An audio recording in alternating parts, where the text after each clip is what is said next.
Our next speaker is Lauren Edelstein Henry, who is the Senior Principal Operational Specialist at Janssen Pharmaceuticals. And I'll just give you a few little facts about her, which I find very interesting as well. She learned her received her bachelor's in speech communication in 1989, and she was a FM DJ. What station were you at? WHTG in Eatontown, New Jersey. Eatontown, New Jersey, one of them big... Modern rock on the Jersey Shore. Did any... Gee, that's one of the big radio stations down there, a lot of... but she picked up many of her skills working at Bristol Myers, American Home Products, Cephalon, and Centocor.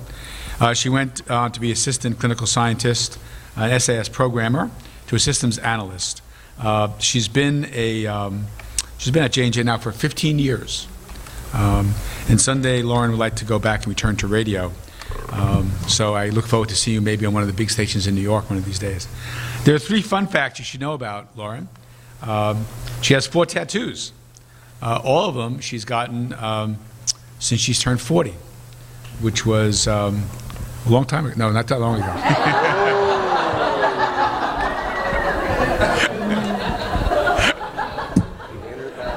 It just came out. I had nothing. Couldn't control it. Comedy is a tough business. She won a dictionary in 5th grade for being the best speller in elementary school, and I want to hear this at the end. When we're all done today, she can say the alphabet backwards. So good afternoon. My name is Lauren Edelstein Henry, and I'm here today to help you find your inner badass. And you might think that badass is an inappropriate word to use at DIA, but I assure you that it will make sense as I go on in my presentation. So my story starts when I was about 11 years old, and I spent a lot of time in the bathroom for an 11-year-old. And it never seemed to get better. You know, I got through middle school and high school, into college, and I still was spending like way more time in the bathroom than I should. And I saw my pediatrician, I saw my gastroenterologist. Finally, between my freshman and sophomore year in college, my parents said, "We've had enough. We're taking you to the foremost expert in gastroenterology to figure out what's wrong with you." So they dragged me into New York City to Park Avenue to the Mount Sinai Medical Center. And there I met a doctor named Henry Janowitz who looked at my file, he looked at my x-rays, and he said, "Lauren, you have a textbook case of Crohn's disease." So here I am, this 19-year-old girl, and I'm faced with this dilemma.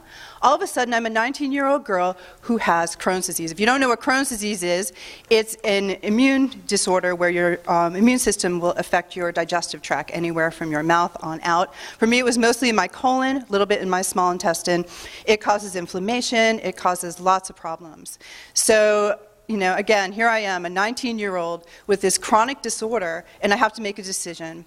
Am I going to be Lauren, who has Crohn's disease, or am I going to let Crohn's disease define who I am? Well, my inner badass stepped up for the first time and went, "You are still Lauren, and Crohn's disease will have to answer to you." All right, then. So that's the way that I decided I was going to live my life. And one of the ways that I decided to live my life was by not focusing on the why me factor. And anytime that anything bad happens to people, it could be, you know, your family, it could be your health, anything, the first question that people ask is, "Why me?" Which is fine, and it's a great question to ask. You just can't dwell on it. So instead of asking why me, I asked, what now? What can I do now to improve my situation? What can I do now to make myself more educated and get better faster? One of the things that I learned in my journey is that when you're dealing with these kind of situations, you need a lot of patience. And Axl Rose said it the best from Guns N' Roses, that you just need a little patience, because sometimes your problem will resolve itself in 5 minutes, and sometimes it can take 5 years. And you can't rush it. And if you rush it, you get all anxious, and it just makes things worse. So throughout my tenure with Crohn's disease, I've had 5 major surgeries. And the biggest one happened in 1999. I was basically knocking on death's door.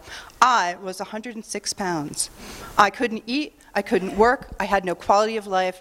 My doctor said to me, "Lauren, your colon looks like Swiss cheese. It needs to come out, and you're going to have to wear a bag for the rest of your life. So you either have the surgery or you die." Black and white. And my inner badass said, "Stupid, have the surgery." So I had the surgery. So instead of being upset about it, I had a party, a bring your own bag party. And I actually had t-shirts with this logo on it, and I had that party for 10 years from the time I had that surgery until 10 years later. And every year my friends would come and help me celebrate. So poop happens to everybody. And again, your situation may not be a chronic illness. Your situation may be your family or your kids or your finance or your job. No matter what happens to you in this lifetime, you're going to come across a big problem. And when that happens, you have three choices. You can let it define you, you can let it destroy you, or you can let it strengthen you. And I'm here today to inspire you to let the inner badass come out and let it strengthen you. So this is my inner badass. And I have her tattooed on my arm. So every time that something goes wrong, I can look at her. And I got her right after I had another surgery. I had two of them actually, back to back in 2010. 6 months out of commission. And it happens when you have a chronic disease. You know, you may think that you're all better and then something else pops up. But even though I had all these surgeries and I've had all these issues and I couldn't eat and I got sick, I managed to live one hell of a good life from then up until now. And these are just a few of the things that I've accomplished, and I already have things in the books to keep accomplishing as I go on. And the way that I did it is when poop happened to me, I didn't dwell on that why me question.